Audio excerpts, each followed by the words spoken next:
Bonjour à tous. Hello. Alors, aujourd'hui au programme, on va parler de PowerShell. C'est quand même exceptionnel. Et le but aujourd'hui, c'est de décortiquer un petit peu le scripting, on va dire, en PowerShell, et les fonctions. Donc on va voir comment on fait des scripts et comment on fait des fonctions et quelle est la différence entre les deux. On est d'accord, Thomas? Oui, c'est bien ça, effectivement. Voilà. Alors on se présente parce que bon, tout le monde ne nous connaît peut-être pas encore, donc Thomas, je te laisse commencer. Hein. Alors, pour ma part, je suis Ilie Thomas. Je travaille actuellement chez Metis. Je suis, comme l'image le montre, consultant cloud et infrastructure. Je suis un profil un peu qui touche un peu à tout, à du PowerShell, du Linux, du Windows, bref, touche à tout. Voilà, voilà. À ton tour, Étienne? Voilà, donc moi je suis Étienne Deneuve, donc je suis consultant chez Dell EMC dans la partie consulting, comme voilà, partie consulting, c'est assez logique. Donc moi je m'occupe surtout de tout ce qui est cloud, de tout ce qui est DevOps là-bas. Et je suis également Microsoft MVP sur la partie Cloud et Data Center Management. Voilà. Hop. Alors, aujourd'hui, Get Planning, donc comme je l'ai dit tout à l'heure, on va se focaliser sur une étude de cas. Parce qu'en final, ce qui est le plus important quand on fait du scripting, c'est que ça serve par rapport aux besoins qu'on a. Et donc, on a décidé de créer un besoin fictif. Donc, pour un besoin client, nous devons, à l'aide de PowerShell, quantifier et supprimer tous les fichiers avec l'extension TMP du dossier temporaire de notre utilisateur courant. Et donc, si on part de ce scénario-là, on peut se dire, bon, bah, c'est un peu simple, voilà. Donc, ce qu'on va faire, c'est qu'on va partir de quelque chose de simple. On va partir du shell, donc pour vous expliquer comment ça fonctionne et comment on fait, comment on construit sa réflexion pour pouvoir justement taper les bonnes commandes. Et après, on verra comment on prend tout ça et comment on en fait un script. Et après, on verra comment on part d'un script, donc quelque part un peu sale, pour le transformer en fonction, et on verra justement ce que sont que les fonctions. Hop. Alors, le shell, comment ça marche? Donc le shell PowerShell, c'est un shell plutôt classique. Et pour ceux qui viennent du monde Microsoft, il y a énormément d'alias. Donc on avait dit la dernière fois que les alias, il ne faut pas les utiliser parce que c'est pas bien, etc., etc. Alors oui, c'est vrai que c'est pas bien, mais quand vous faites du shell pur, j'ai envie de dire, personne n'ira regarder ce que vous faites. Donc utilisez les commandes dont vous avez l'habitude de vous servir. Par contre, pour les scripts et pour les fonctions, je vous invite quand même à récupérer la vraie commande PowerShell, donc on verra avec la commande getAlias. Et donc ce qu'on va faire, c'est qu'on va tester d'utiliser PowerShell pour supprimer les fichiers temporaires de l'utilisateur qui se situent donc dans temp, la variable d'environnement temp. Voilà. Et alors du coup, qu'est-ce qu'on va avoir besoin pour pouvoir faire ça? Donc on va reparler un petit peu des petites choses dont on a parlé la dernière fois. Donc je pense que vous vous rappelez tous de la syntaxe verbe non. Donc là, par exemple, getVerb va nous permettre de lister tous les verbes qui sont approuvés par Microsoft. Donc comme on le voit là sur la capture d'écran, on fera tout à l'heure en mode démo.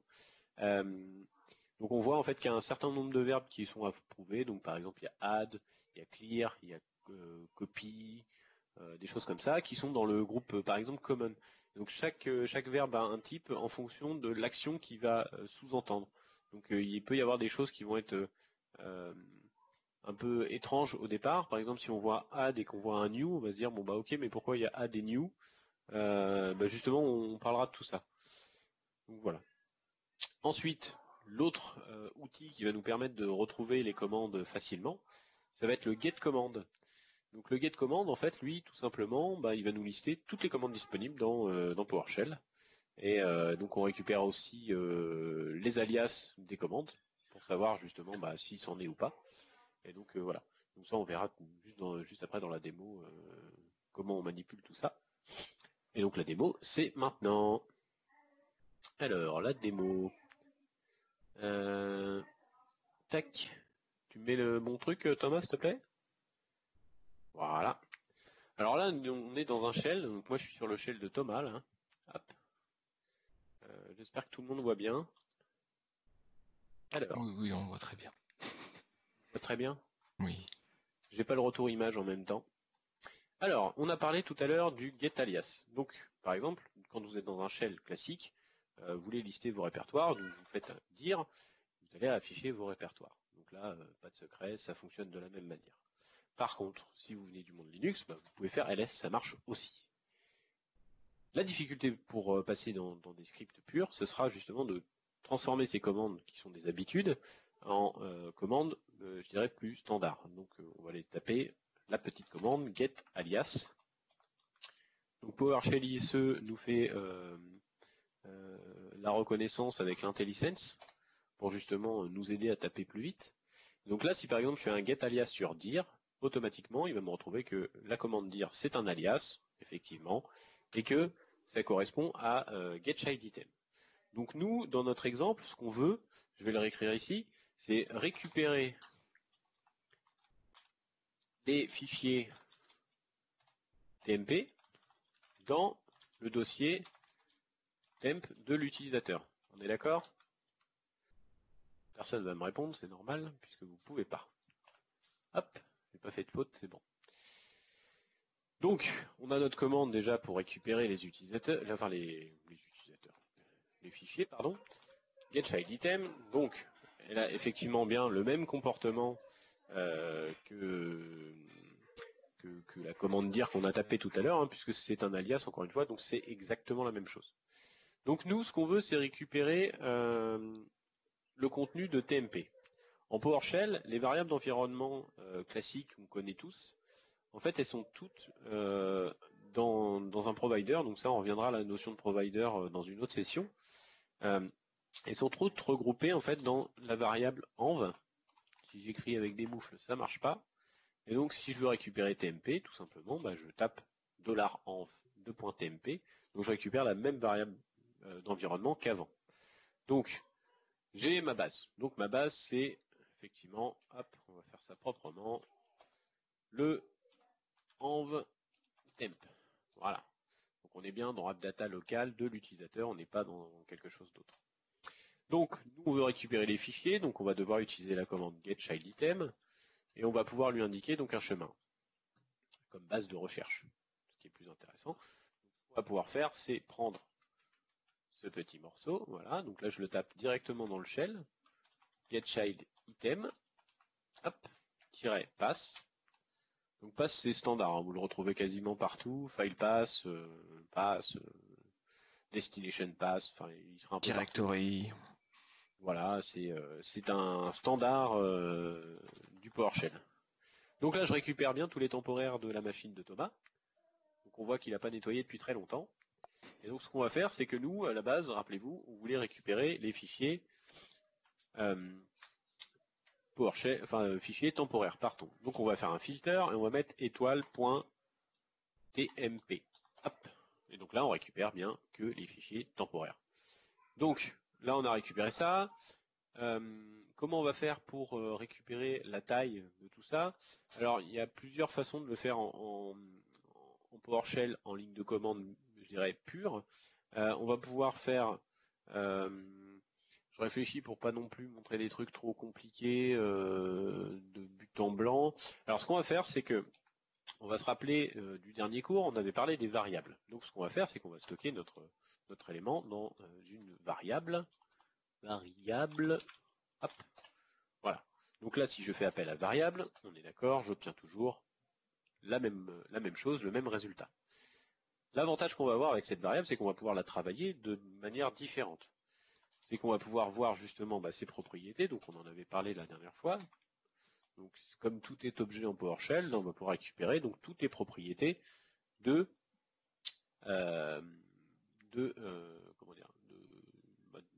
ma variable, quoi. Donc, on va récupérer tous les attributs, les méthodes, etc., etc. Nous, ce qui va nous intéresser là-dedans, c'est de récupérer la taille de chaque fichier. Donc on va devoir faire une boucle, ça tombe bien, puisque la dernière fois on a vu les boucles. Donc je vais le taper ici pour que ce soit un petit peu plus lisible. Hop, donc ça je vais remettre ici, variable égale getChildItem, voilà. Avec le petit filter qui va bien, étoile.tmp. Hop. Donc ensuite, on va vouloir faire un for each, donc for, dans le PowerShell ISE, on peut utiliser donc CTRL-J qui va nous permettre de pouvoir retrouver un certain nombre de choses. Et donc par exemple, on pourra aller chercher le for each ici. Donc le for each, on va lui donner la variable. Hop. Hop. On va aller chercher la petite variable. On va la mettre comme on avait vu dans le dernier cours. Hein. C'est notre tableau initial. Et donc là, on a nos fichiers. Hop. Effacer le double for de tout à l'heure. Donc là, ce qu'on va pouvoir faire, c'est qu'on va pouvoir faire un write output, parce qu'on a dit write host, c'est pas bien. Donc write file, ok. Donc là, si je prends ma petite commande de tout à l'heure, hop, et que je l'écris, je récupère bien la même liste, mais sauf que là, je ne l'affiche pas de la même manière.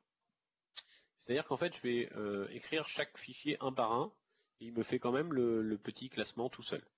Donc nous, ce qui va nous intéresser, c'est d'ajouter la taille de chaque fichier. Donc la taille du fichier, c'est une propriété. Et donc là, PowerShell ISE, encore une fois, nous le donne tout seul. Hop, on va pouvoir récupérer, hop, la propriété length pour longueur du fichier, qui est la même propriété que celle qu'on voit ici. Voilà.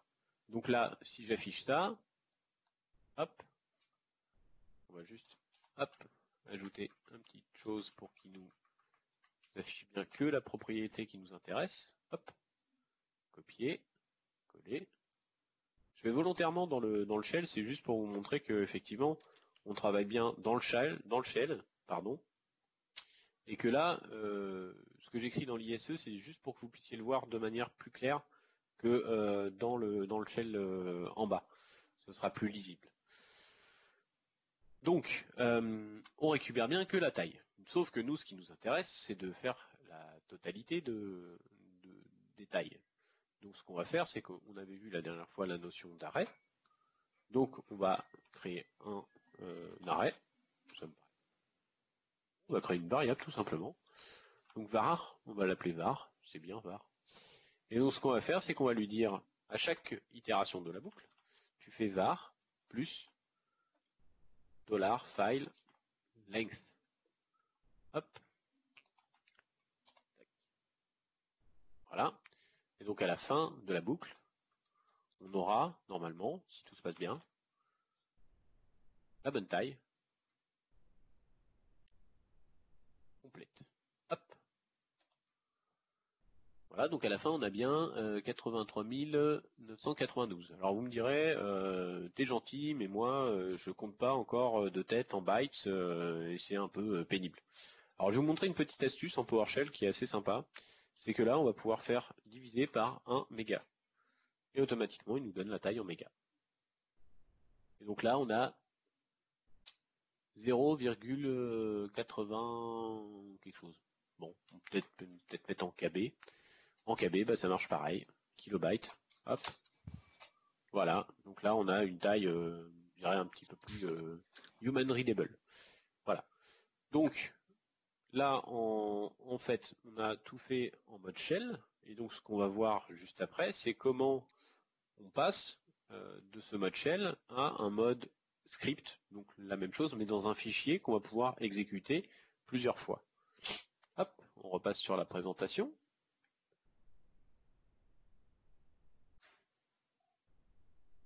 Voilà.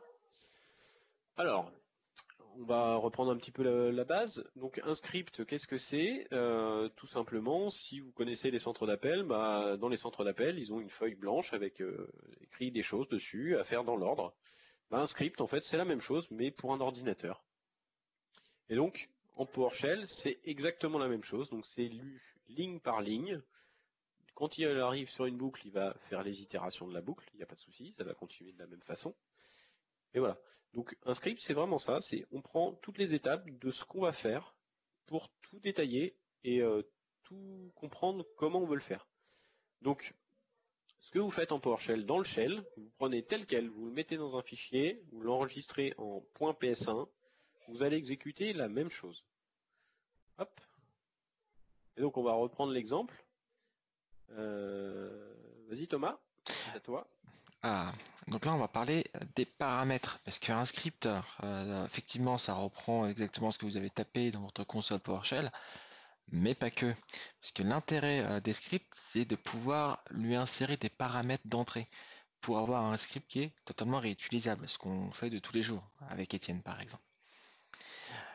Et ça permet par exemple de distribuer votre script à n'importe quel de vos collaborateurs et qu'ils puissent l'exécuter pour différents use cases. Par exemple, là, nous, dans notre cas, c'est pour vider le fichier temps. Mais imaginons, on a un filer, un serveur de fichiers, qui contient plein de PowerPoint. On veut juste supprimer le PowerPoint. Et donc, l'intérêt des paramètres, il est là. Vraiment rendre dynamique votre script. Donc, comme on l'a vu dans la session précédente, dans PowerShell, il existe des scripts, des types. Donc là, on vous les affiche simplement, histoire de vous réafficher les types qui existent dans PowerShell. On a des tableaux, on a des types numériques, des types de texte. On a vraiment pas mal de types différents et il faut vraiment s'accoutumer à les utiliser au quotidien.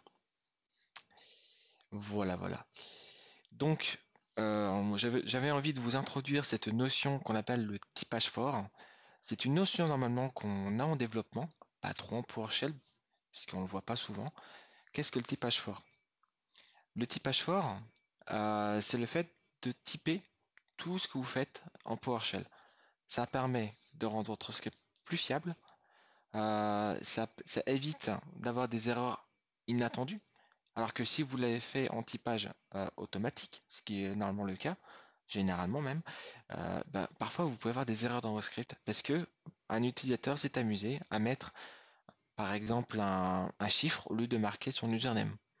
Et donc, tout le reste de la procédure va planter parce que dedans, il y aura des chiffres au lieu d'un username, par exemple. Après, on peut aussi s'attendre à des exceptions, on peut mettre des objets, etc. Et, petit détail, typer vos variables rend le script plus rapide. De pas grand-chose, je vous avouerai en millisecondes, mais c'est vraiment sur des gros scripts, on peut voir la différence, mais ça reste très minime. Mais je vous le recommande quand même. Voilà, donc maintenant on va reprendre ce que Étienne vous a présenté et on va en faire une fonction. Enfin, une ou des fonctions. Oui, plutôt plusieurs. Exactement. No spoil. No spoil. Alors, donc je vais reprendre mon IDE de travail. Donc nous revoilà sur le PowerShell où Étienne avait commencé à travailler un petit bout de script. Donc on voit bien qu'il récupère, donc on a plusieurs parties. Et en plus nous on veut faire pas mal de choses, parce qu'on veut récupérer les fichiers temporaires et on veut les supprimer. Donc l'exemple qu'on va vous montrer, certes, est un peu bateau, mais ça vous donnera une idée de comment il faudrait développer vos scripts et pour les rendre réutilisables au quotidien. Donc là, je vais créer un nouveau fichier. Il vaut On mieux va commencer petit et y arriver que de commencer sur des grosses choses et ne pas y arriver. Exact. Et surtout, c'est beaucoup plus simple pour le débugage. J'en ai fait un de plus. Je vais le sauvegarder. On va le mettre sur le bureau, comme ça c'est simple. Et je vais l'appeler script.ps1. Voilà. PS1 qui est l'extension de tous les scripts PowerShell.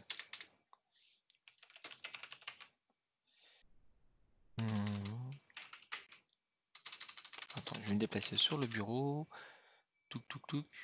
Ah oui, bien entendu, j'ai déplacé le bureau dans un autre disque dur, sinon c'est pas drôle.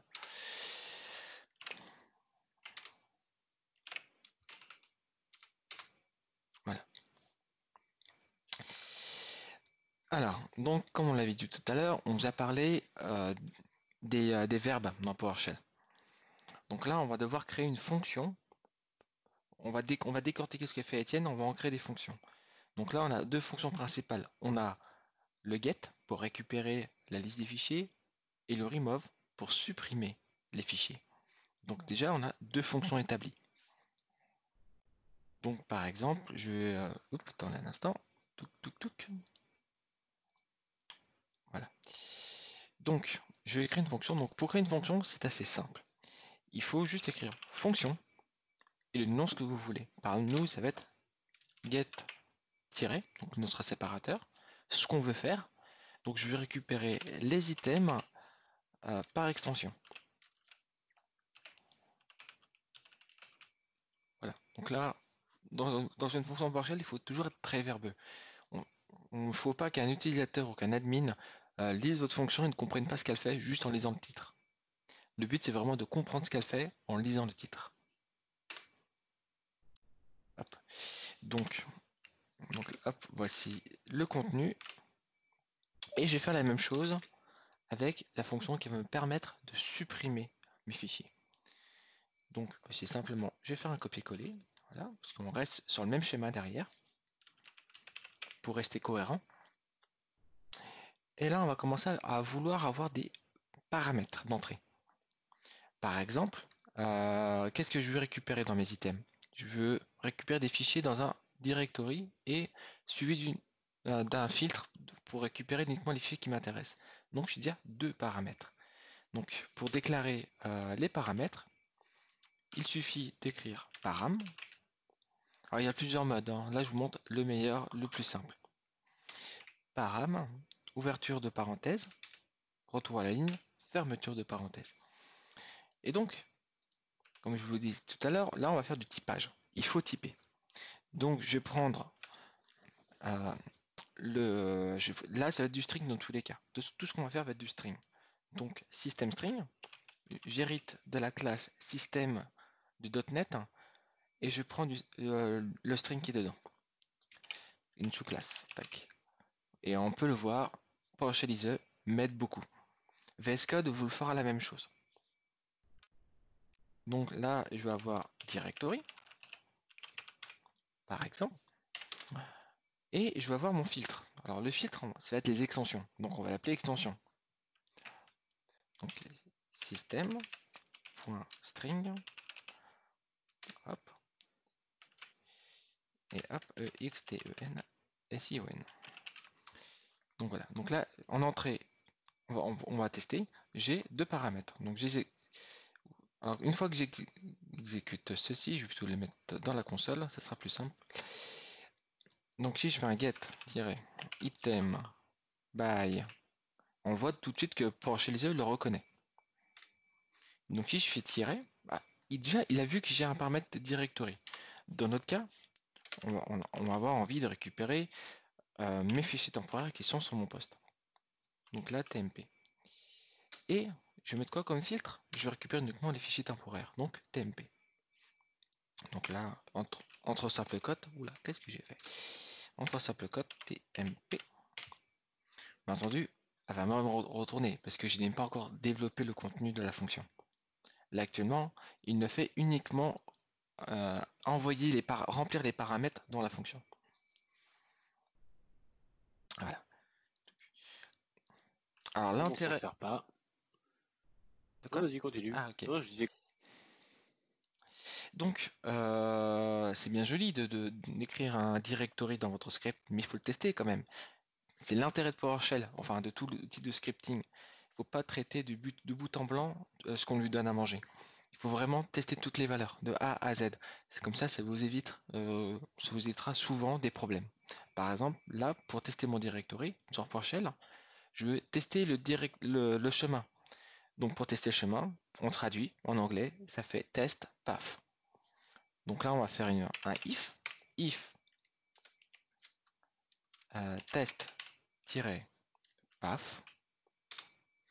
test-path, et on écrit le directory qui va contenir ce que je lui ai donné à manger. Donc si le test path est à true, donc est vrai, alors il va continuer. Sinon, donc ce qu'on va faire, else, donc sinon, c'est-à-dire qu'il y a un problème, c'est-à-dire que le dossier n'existe pas. Et je ne pourrai pas récupérer les fichiers. Donc dans ces cas-là, on va retourner une erreur qui va être affichée sur la console ou traitée par la suite. Donc là, on va faire un write error et bien entendu le message qui nous importe. Donc là, dans notre cas, ça sera cannot find path. Après, je vais écrire directory. Comme ça, on a un petit message d'erreur un peu dynamique. Because it does not exist. Voilà. Et donc là, on va tout de suite tester, voir si ça fonctionne. Donc là, j'ai pas d'erreur, mais si j'écris un répertoire qui n'existe pas dans mon système, par exemple c2./toto, effectivement, il n'existe pas. Voilà, j'aurai une erreur dans mon PowerShell que ma fonction va me retourner. Donc on voit bien que là, c'est la fonction getItem by extension qui me retourne une erreur et le message qui va avec. Après, on a la catégorie de spécified, parce que là, on pourrait spécifier vraiment des objets, des objets .NET pour dire quels sont les types d'erreurs. Mais on n'en est pas encore, on le verra ultérieurement dans les prochains cours. Donc, une fois que j'ai récupéré, que j'ai vérifié que mon dossier existe. Une fois que j'ai vérifié que mon dossier existe. Ouais, tac, tac. Oui, effectivement, il y a une faute d'orthographe.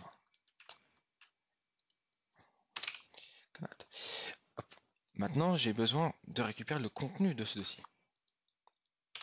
Donc, je vais en créer une variable du type systemObject, normalement, si je ne me trompe pas,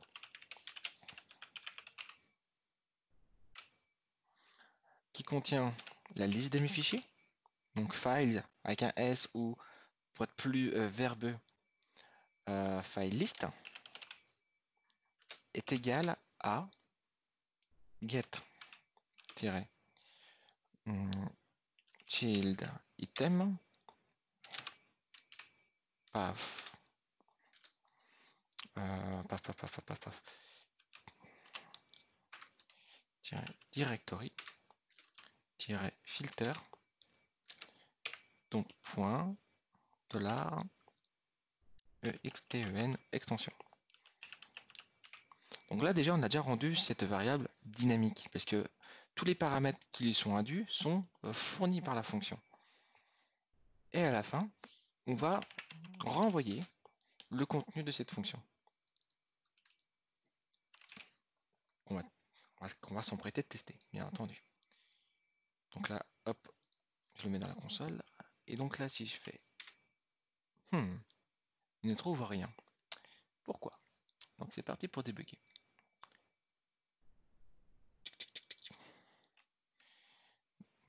On va tester voir si j'ai pas fait des bêtises. C'est pas le fait que j'ai mis un mauvais type, juste dans le doute pour être sûr. Non. Voilà, donc là nous sommes sur un effet démo. Toujours très pratique. Hop, UNV. Donc dans ces cas-là, ce que je fais généralement, je réexécute le script comme si je devais le faire. Donc là, ça fonctionne. C'est peut-être ça qui me fait planter, je pense. Il aime pas comment je l'ai fait. Oui, il faut que tu fasses une double encapsulation. C'est-à-dire... Attends, je me permets. Vas-y. Alors, si j'arrive juste à cliquer au bon endroit, parce que je suis pas au bon endroit. Voilà. Ah, je vois ce que tu veux dire, oui. Tac.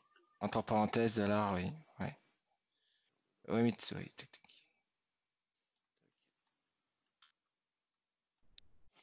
Parce que dans les filtres, ça peut arriver qu'il n'interprète pas les variables. Donc du coup, on lui force l'interprétation des variables en mettant $, parenthèse ouvrante fermante, et à l'intérieur la variable. Là, normalement, ça devrait passer. Toujours pas. Attends, on va essayer ça. On va essayer ça. Tout bêtement. TMP. Vas-y. Ah là, il y a un autre problème. Tac, tac, file list. Get function item.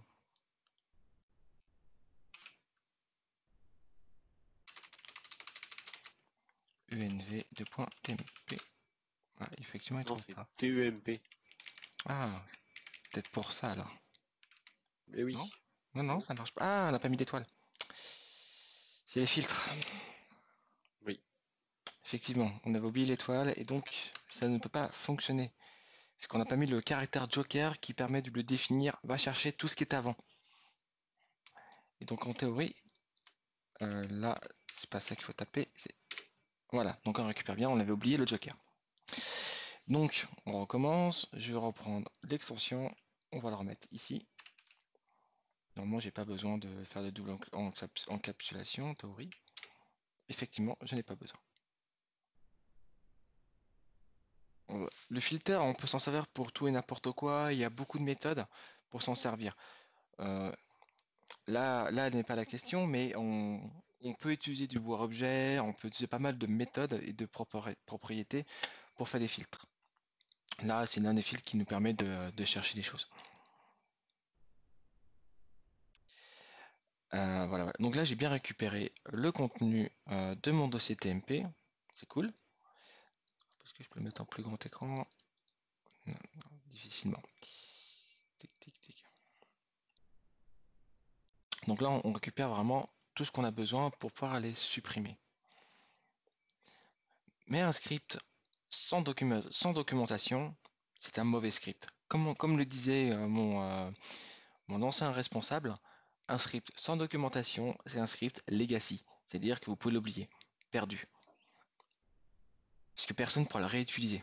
Parce qu'il sera difficilement compréhensible, surtout sur des scripts complexes qui opèrent sur des plus grandes échelles. Donc pour faire de la documentation, il suffit d'ouvrir les balises de documentation. Donc là, dans cette démo d'aujourd'hui, on ne va pas expliquer toutes les docs. Je vais juste vous montrer les principaux qu'on devrait au moins avoir dans un script. C'est-à-dire le synopsis,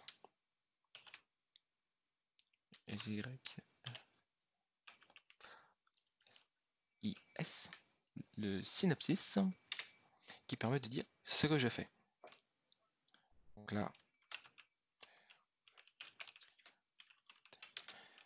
là, je récupère les extensions, c'est les fichiers par extension. Par extension. Et un exemple, au moins d'utilisation.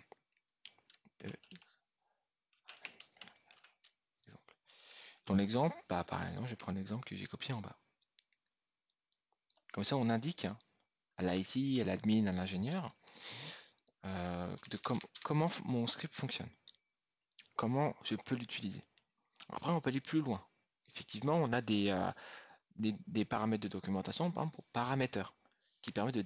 Normalement, il faudrait documenter chacun des paramètres. Par exemple, directory, qu'est-ce que je lui fais? Par exemple, directory, c'est pour définir le répertoire. Extension, définir les extensions comme son nom l'indique. Même si c'est assez visible, il faut écrire comme la documentation. Après, on a d'autres types de doc. Par exemple, ce que le script sort, ce que le script a besoin en entrée. Et on a aussi une description. On peut mettre pas mal de choses. Et l'intérêt de mettre de la documentation, normalement, si je fais un get-help de ma gethelp-name de ma fonction, je je récupère l'help de la fonction. Et hop, on peut voir. Alors, je pense qu'il faut le mettre en mode full, peut-être pour ça.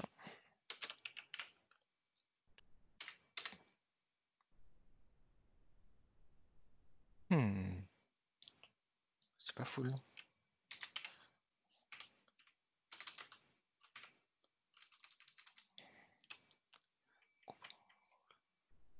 Exemple parameter online show Windows. Ouais, donc ça ne fonctionne pas comme ça, donc c'est autrement. Mais normalement, ça devrait les afficher à l'intérieur. Donc là, maintenant, on va partir sur la suppression des objets. Parce que je veux, à la fin, en la finalité, je veux pouvoir supprimer tout le contenu de mon dossier TMP avec toutes les extensions TMP. Donc, afin de tout supprimer, je vais reprendre les paramètres, parce qu'au final, les paramètres vont être les mêmes. Parce qu'au final, je donne quand même, peut-être détaillé, oui, effectivement. Au final, je donne un directory, une extension. Ça, je vais garder la même chose. Alors, ce que je ne vous ai pas montré là-haut, on va le faire directement. Dans PowerShell, on a un truc qu'on appelle le splatting. Le splatting, c'est le fait d'exploser votre ligne. Par exemple, je vais vous montrer. Donc là, je vais créer un hashtag, donc un tableau, qui va s'appeler splat, avec un S, parce qu'il y en a plusieurs à l'intérieur. Et j'oublie le petit égal. Ça permet de rendre plus esthétique vos scripts. Parce que parfois, il peut vous arriver d'avoir des lettres avec beaucoup de paramètres, ou voire même des paramètres qui sont très longs. C'est tout à fait normal. Par exemple, quand vous voulez créer un utilisateur dans votre Active Directory, vous avez beaucoup de paramètres à renseigner. Dans ces cas-là, c'est très utile. Donc là, on va voir le path. Donc ça se représente comme un objet. Hein. Donc path est égal à directory.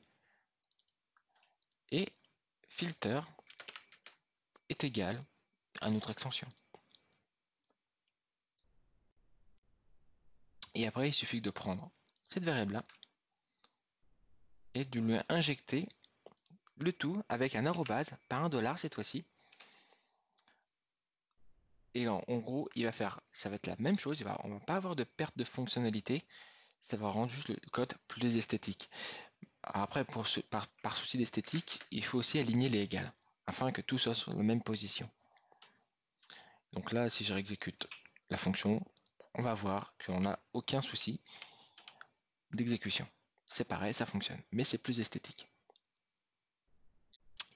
Et en plus de ça, ce tableau-là, il est modifiable à la volée. Par exemple, vous pouvez le définir en début de fonction, le remplir au fur et à mesure de votre exécution, et à la fin l'exécuter. Donc là, sous le même schéma, on va faire la même chose. Donc je vais même le copier-coller. Je fais une petite aparté sur la technique du splatting. Si par exemple un jour vous devez créer des utilisateurs dans un AD, le splatting vous allez l'aimer. Parce que vu le nombre de paramètres qu'on peut rajouter sur un utilisateur dans Active Directory, sans splatting, c'est juste illisible, quoi. Vous allez vous retrouver avec des lignes de commande qui font 15 mètres de long là. Le jour où vous avez besoin de remodifier le script, c'est impossible de le faire correctement. En faisant du splatting, vous avez votre tableau avec vos clés valeurs en haut, vous lui envoyez tout ça, et en avant, quoi. Et comme vous pouvez voir dans la console qui est affichée, j'ai exécuté la variable splat dans ma console pour en récupérer le type. Et donc on est bien sur un objet du type hashtable. Donc un hashtable, c'est comme un dictionnaire, comme le dictionnaire que vous avez dans votre bibliothèque. Il vous permet à partir d'une clé, d'avoir une valeur. Clé valeur. Donc je peux naviguer à l'intérieur. C'est le petit bonus. Voilà, donc si j'exécute comme ça, vous verrez, j'ai des noms et des valeurs. Et je peux même naviguer à l'intérieur. On peut voir en bas, paf et filter. Je peux les récupérer et même les éditer à la volée. Par exemple, je peux faire paf est égal à Toto. Même s'il n'existe pas, voilà, et je réexécute, paf, Toto a été modifié. C'est un exemple. Voilà. Donc maintenant, on revient à nos moutons. Je vais récupérer mes items pour pouvoir les supprimer. Touc, touc, touc. Et pour info, dans du splat, on peut faire des sous-splats. On peut faire des sous-tableaux. On le verra plus tard, ça. Vous allez voir, c'est assez marrant. Donc, items est égal à get item by extension, donc la fonction qu'on a précédemment créée.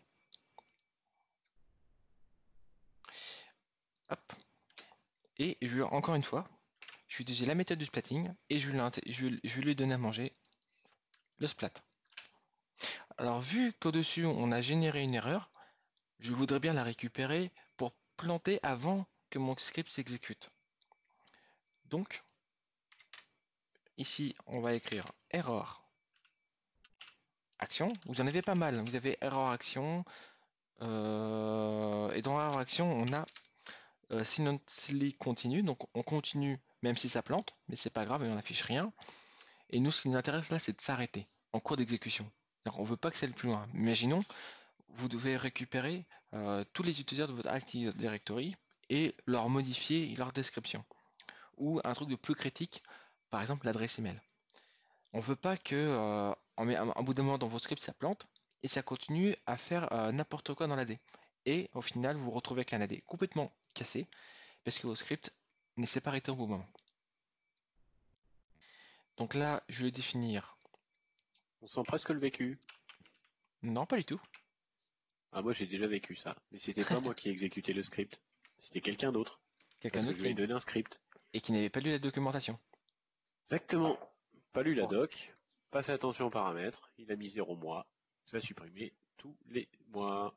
voilà, donc c'est pour ça que pas de documentation, pas de chocolat. Et en plus, c'était un AD sans la corbeille activée, donc tout était supprimé. Donc, vu que je récupère la liste de mes items, donc je vais avoir une propriété qui va me permettre de regarder combien il y en a à l'intérieur. Alors, par exemple, je vais faire un if s de item, avec un s, point count. Count va me permettre de définir, parce que derrière c'est un objet, donc j'ai la propriété count qui me permet de définir combien il y a d'objets à l'intérieur. Donc, je veux pas que cet objet soit à 0. Donc, parce que 0, ça voudrait dire qu'il n'y a aucun item de disponible pour l'opération qu'on veut faire. Donc, je veux pas qu'il soit égal à 0. Donc, c'est assez simple, on peut le voir. Encore une fois, voilà. Après, dedans, on a un autre process. Donc, on ne le fait pas encore, parce qu'on va faire autre chose avant. Donc là, on a le process. Mais comme tout à l'heure, je vous dis, je voulais arrêter l'exécution de mon script. Alors, pour arrêter l'exécution de mon script, c'est simple. Il suffit de faire un try. Hop, ouverture. Et le fermer en bas. Alors, comme son nom l'indique, try, ça veut dire j'essaye. Catch, je prends. En gros, il va tenter de faire quelque chose. Et si ça ne fonctionne pas, il va récupérer l'erreur. Il va l'injecter dans une variable pour pouvoir être traité. Parfois, ça peut être utile. Par exemple, on peut faire un try. Est-ce que l'exécuteur existe? C'est pas la bonne méthode, mais c'est comme ça. Try, est-ce que ça existe? Ça n'existe pas, ça va planter. Donc, je vais le créer, etc. Mais là, on est vraiment dans un souci. Si ça plante, je veux pas que ça aille plus loin. Donc, de nouveau, on va faire un write, erreur. Et ici, on va faire un could not remove items raté because. Et on récupère le message que le catch a récupéré. Il y a beaucoup de sous-paramètres à ce $_, mais on va regarder le principal. Et donc là, ce qui se passe, si mon getItem par extension plante, ça va passer dans le catch et ça va m'écrire le message. On va faire la démo même de suite. Donc tuk, exécuter. Donc là, je fais un remove-item by extension de mon dossier qui n'existe pas. Faut mettre une extension, par exemple un marqué TMP. Et là, on voit bien que ça a planté et qu'il m'a récupéré le message et qu'il me l'a écrit par la suite. Donc là, je n'arrive pas à récupérer les fichiers parce que le path est vide. Qu'est-ce que j'ai fait? Directory, tuk. Splat.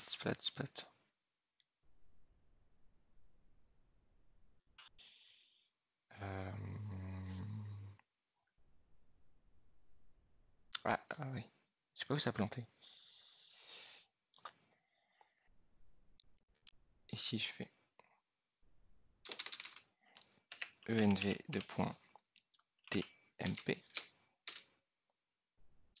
Donc là, il plante ici, on dirait. Directory, extension, stop, splat. Ça plante. Qu'est-ce que j'ai fait pour que ça plante? L'effet démo, encore une fois.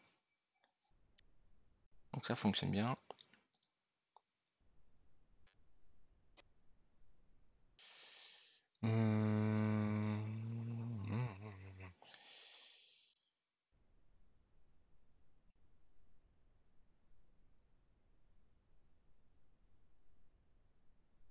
On va exécuter ça directement dans la console.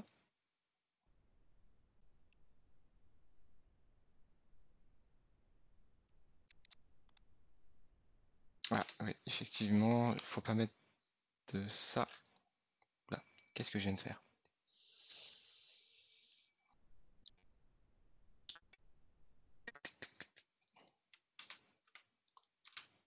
Parce qu'ici, effectivement, on ne traite pas le point. C'est en bas qu'on le traite. C'est au-dessus. C'est pour ça que je vous recommande, quand vous travaillez sur du PowerShell, travaillez sur un grand écran. Très important. Ah, c'est pas path. Oui, c'est directory. Parce qu'on l'a défini au-dessus, directory.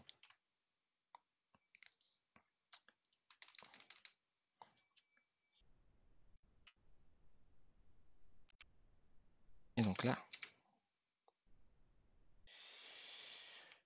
sur quoi il plante connote remove item, the process.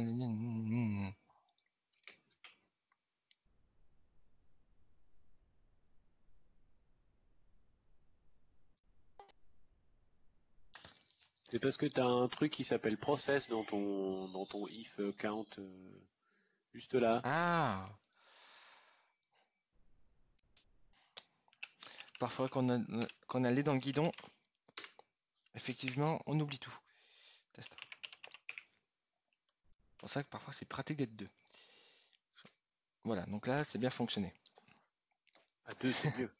Voilà, à deux, c'est mieux. D'où le pair programming. Pensez-y, si vous avez la possibilité de bosser avec un collègue sur le PowerShell au travail, c'est quand même beaucoup plus simple.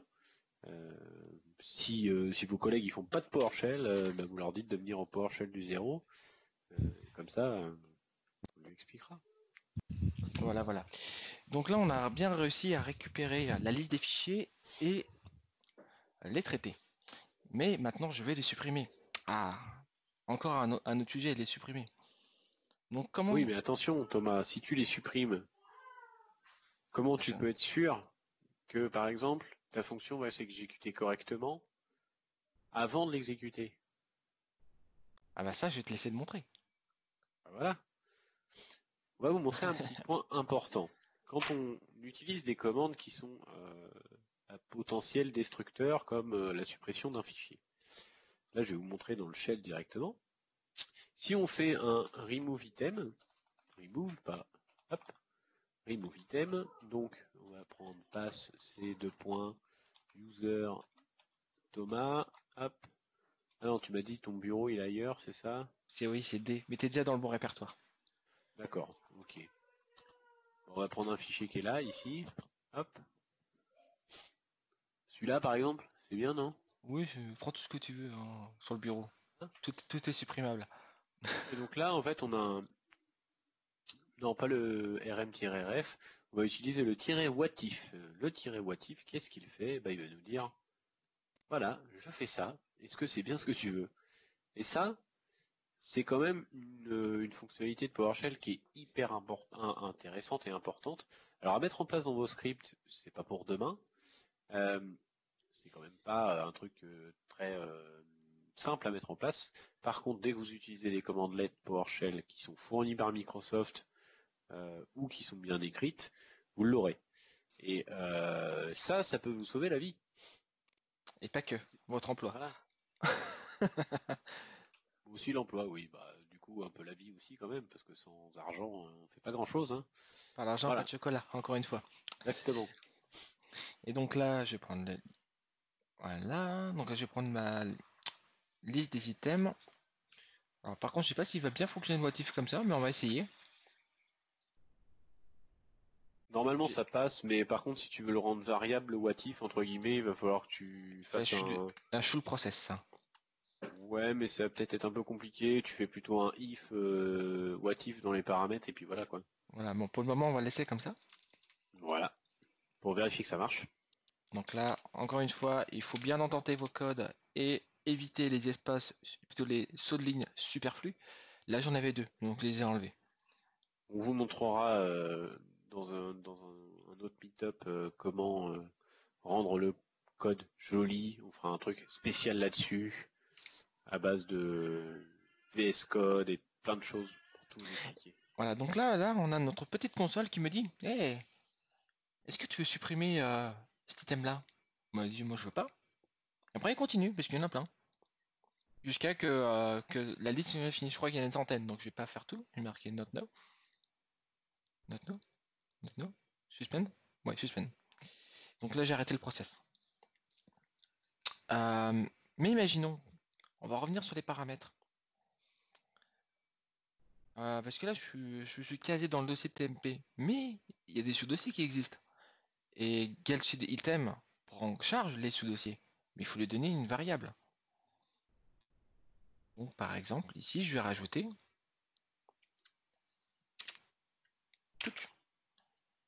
une valeur booléenne. Donc un système.booléen. Je crois que c'est comme ça que ça s'écrit, si je ne me trompe pas. Qui recurse. Voilà. Comme ça, je vais lui donner la possibilité au script d'aller plus loin. Donc par défaut, j'ai envie de lui donner une valeur, mais c'est pas obligatoire parce que par défaut la valeur est false. Bon, on va la laisser telle quelle. Mais après, il y a aussi une autre méthode. Vous avez aussi des switches. Alors les switches. Les switches ont un fonctionnement différent. Le switch, C'est-à-dire, par défaut, il est nul ou false. L'un des deux. Je ne sais plus lequel. On peut le vérifier après. Et dès que vous l'appelez, il va devenir true. Mais vu qu'on utilise du splatting, c'est là que ça commence à devenir intéressant. Donc là, il faudra faire recurse, parce que si on peut s'amuser à regarder ici, c'est recurse, tout court. Mais dans le splatting, toutes les variables de type switch, il faut leur donner une valeur true ou false. Donc bah, au final, je donne à manger celui-ci. Et bien entendu, je vais répercuter ce paramètre sur ma fonction de suppression. Puisque je veux que ma fonction de suppression dispose aussi de ce paramètre.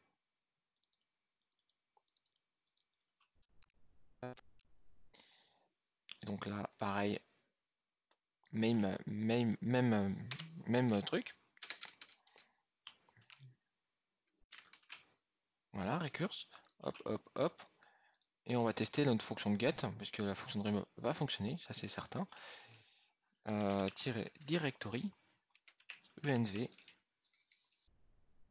2.tmp, extension tmp, recurse. Si je fais entrer, ma sortie, bah, bon, j'ai pas de sous-répertoire, donc il n'a pas pu me le montrer, mais ça fonctionne. Voilà, voilà. Est-ce que Étienne, tu as autre chose à dire? J'ai autre chose à dire qui va concerner, parce qu'on arrive bientôt à la fin, donc on va pouvoir passer à la partie questions-réponses de manière un petit peu plus construite. Alors je vous invite quand même à plutôt aller sur le Slack pour les questions, ce sera plus simple. Après on peut le faire dans le chat YouTube aussi, il n'y a aucun problème. Hein. C'est comme vous préférez. L'objectif, ça va être de répondre aux questions par rapport à ce cours-là.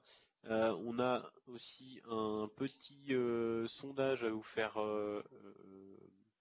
remplir. Donc il y a 4 questions. C'est juste pour que nous on puisse savoir ce qui est bien, ce qui est pas bien, qu'est-ce qu'il faudra améliorer, est-ce que YouTube s'appelait à tout le monde, ce genre de choses. Voilà. Alors il y a aussi autre chose. Enfin, on a 2 petites annonces à vous faire, toutes petites. Alors on a Mathieu Petite qui nous rejoint pour bosser avec nous. Donc il a déjà écrit un article là sur DSC. Donc on est en train de voir pour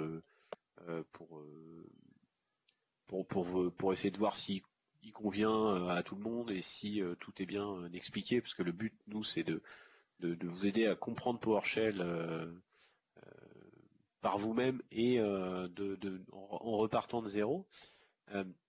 Voilà. Et l'autre petite nouvelle sympathique, c'est qu'effectivement, donc Dell travaille avec nous sur les meet-up. Donc, comme j'y travaille, effectivement, c'est plus simple. L'objectif, c'est pas forcément de dire que les technos Dell sont les meilleurs, c'est pas l'objectif du meet-up. Mais je vais tâcher de trouver des gens chez nous qui fabriquent des modules PowerShell pour les équipements Dell, parce qu'il y en a pas mal. Et donc du coup on pourra sûrement en parler pour bien comprendre justement jusqu'où ça va.